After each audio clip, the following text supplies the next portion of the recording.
I'm joined now by the governor of Illinois, JB Pritzker. Thanks so much for joining me. Great to see you, Brian. So we have some news today as it relates to these Texas Democrats who have left your state and returned to Texas.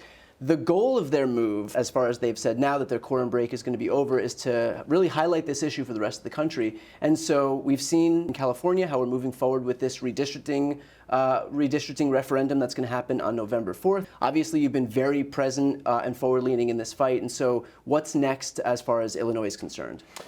Well, remember that one of the purposes of the attempt to break the quorum was to give time for other states to prepare. And remember, there are two states, Democratic states, that have a real opportunity to try to counter what Texas is doing, California being the lead, New York perhaps being the other. And there are a few others, including Illinois, including Maryland and others. I think importantly, a strategy to try to push back against Texas and the entire endeavor is to try to pair up states, right? Texas and California. Does Texas really want to do this if California is simply going to negate it? Right. Does Missouri really want to do this if Maryland is really going to negate it? And so hopefully what we see is there isn't an arms race here or ratcheting up of this, but rather ratcheting down. We can always be hopeful. Right. Unfortunately, I think what we're seeing now is that we're going to have to fight the fight in California. As a Democrat and as somebody who believes that we should have independent maps drawn, you got to do that nationwide. Yeah. Can't do it state by state. And in the end, that's why we didn't get it done in Illinois, is because, doing it one-off is just unilaterally disarming. Yeah. And so what the Texas Democrats have done is given us time. And I think that's being taken advantage of now in a very positive way, because we're seeing a ratcheting up here in California, and I'm supportive of it and want to make sure that we're accomplishing what we need to. Hopefully this will stop between Texas and California and we won't go further than that. If we do see a ramping up, if we do see that arms race continue, if we do see these Missouri Republicans redraw their maps, and then Indiana Republicans redraw their maps, and then Ron DeSantis's Florida Republicans redraw their maps, how are you going to think about Illinois' position in all of this in terms of being able to push back, knowing that we have limited resources at our disposal? Well, let's step back just for a moment and recognize that they're breaking the law in Texas, literally violating the Voting Rights Act. And the purpose is not just to get Republican votes in Congress, because they know they're going to lose in 2026. And so they're trying to rig the game. Yeah. But they're also taking away votes from people in Texas, black and brown people, and their representatives. And the whole purpose of the Voting Rights Act is to protect those votes. So now we're seeing, as you're saying, there could be a contagion around the country. So the courts could have the possibility of standing in the way. We'll see. We'll see what the Supreme Court does on the Voting Rights Act in particular. And I'm an optimist, but I'm a realist too. So I think where we are is that all the states that have the ability to make a change are going to have to contemplate what that's going to look like, even Illinois. And we've got 14 of our 17 members of Congress are Democrats, 3 Republicans. People think it can't be done in Illinois, that we couldn't get any more Republican seats. That's not accurate. It's just not accurate. Yeah. Having said that, I don't think that we should be doing any of this. And I think we should all be reluctant in the endeavor. Meanwhile, but I mean, look, Democrats have shown that reluctance by virtue of offering up independent redistricting commissions in the states that would otherwise be our Democratic weapons. They've been reluctant to do that, and that's why we have independent redistricting commissions in California, in New York, in Colorado, because we've tried to offer up, these good government solutions in hope that Republicans will reciprocate, and we've found that not only are they not reciprocating, but in fact they're going the opposite direction, and they're continuing to gerrymandered maps even further. And so I guess at this point it's worth asking, what are the mechanics of being able to do it in the event that we do see, yes, Texas cancel out California, but Missouri, Indiana, Florida, and I'm sure there's a whole list of other Republicans that are waiting to get pets from Donald Trump that are happy to throw their hat in the ring as well. Well, I was not implying to you that we should be unwilling to fight fire with fire, because it's clear. All I was suggesting to you is that as Democrats and as people who believe in good government, we should just take a breath for a moment and see if we can't stop this from happening.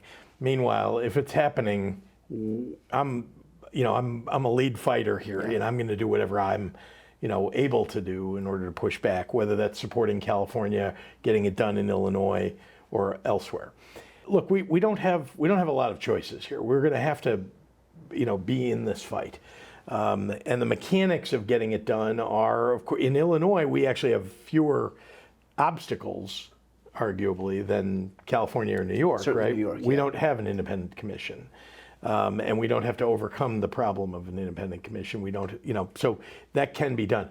All I'm suggesting to you is that before we take that leap, what we're hoping to see is that perhaps a state like Indiana, a state like Missouri will actually choose not to move forward on what they're attempting. Right. Switching gears, but I mean, not to an entirely different subject, to Trump coming out today, knowing that he's already kind of got his hand in one pot by trying to force these Republican states to redraw their maps mid-cycle. Now he's also debuting this idea that he got from the champion of democracy, Vladimir Putin, that we need to eliminate mail-in voting altogether. Just your general reaction to what we've just heard from him. Well, you know that this is part of a broad swath of endeavors to essentially suppress the vote across the United States among people that would vote against his policies, right? Which is anti-American, it's not patriotic, it's something that I think we all should pay attention to, and everybody should be outraged by. And indeed, I've called for people to, we've got to have mass protests.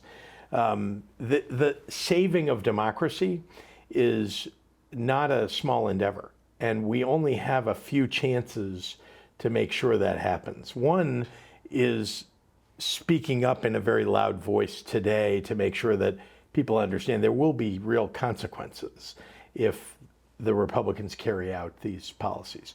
Second is we have to make sure we win in 2026. This is the thing that I am most focused on. We have to win. We have to win. And that means making sure we're electing Democrats across the board in districts across the United States. We have a lot of opportunities to do that. And by the way, the polls show that if we put our shoulder to the wheel and are able to actually effectuate what the polls seem to show, which is we're ahead in the generic ballot by a lot, then we will be able to stop Donald Trump in his tracks. But it's a year plus from now. Right. There's going to be a lot of shenanigans that they're attempting to play between now and then. And at every turn, we're going to have to stand in the way of his progress. As somebody who has not only come from a family that survived the pogroms and came to this country to escape the Russian Empire, which would have killed my family, and has seen the blessings of freedom, of free public education, the opportunity to succeed in this country, and in the end, for a great-grandchild to become governor of the state of Illinois. I'm somebody who also has studied and been engaged in the building of a Holocaust museum. And I can tell you that those experiences lead me to believe that if we do not ignite a pushback, a backlash, a rebellion in the streets against what Donald Trump is doing with megaphones and microphones and with the use of our ballots, that we may not have that opportunity some years from now, in fact, in a very short period of time. So that's why I've been engaged in trying to protect the mail-in voting in Illinois. Indeed, we expanded, during my time in office, we've expanded people's ability to legally obtain a ballot, vote by mail, making sure that we're giving people every opportunity. If you sign up for a mail-in ballot, now you can actually perpetually receive a mail-in ballot, acknowledging that you're a voter each time. And that, I think, is something that each state needs to do. And by the way, this is a state-by-state endeavor. Donald Trump doesn't have the ability to issue an executive order. He often blusters these things, and people, reel as if it's going to happen. Executive orders cannot negate the state laws that protect our voting rights in our states. One more thing about Illinois: we don't run our elections on a statewide basis. What I mean is, it's actually our county clerks that run the entire election system. It's probably the safest system in the entire country because you can't hack it. Because it's decentralized. It's decentralized. And indeed, it's monitored more closely at a local level than you can do perhaps at a state level. So we feel pretty good about our ability to protect at least people's ability to vote and mail-in ballots, which have been increasing over the years. One more thing, remember Donald Trump attempted essentially to interfere with the election in 2020 when we were in the middle of a pandemic. We had to create the ability for people to vote, and making sure that that your ability to vote wasn't infringed by a disease that he wasn't letting us suppress across the country. And so we went through all of that in 2020. I think people have come to see that more ways to vote, more opportunities to vote is better for the country. Right, better not just for Democrats, but Republicans too. Trump himself is a vote by mail voter. I think you're spot on in terms of acknowledging all of the issues that we're contending with pointing out, we've spoken numerous times now about the similarities between what's happening in the United States now and what happened, with the fall of Germany in the 30s. And all of the elected officials in this country that are in the Democratic Party have access to the same information that you do, same information that I do, and yet there are so few people who are actually willing to call out this moment for what it is.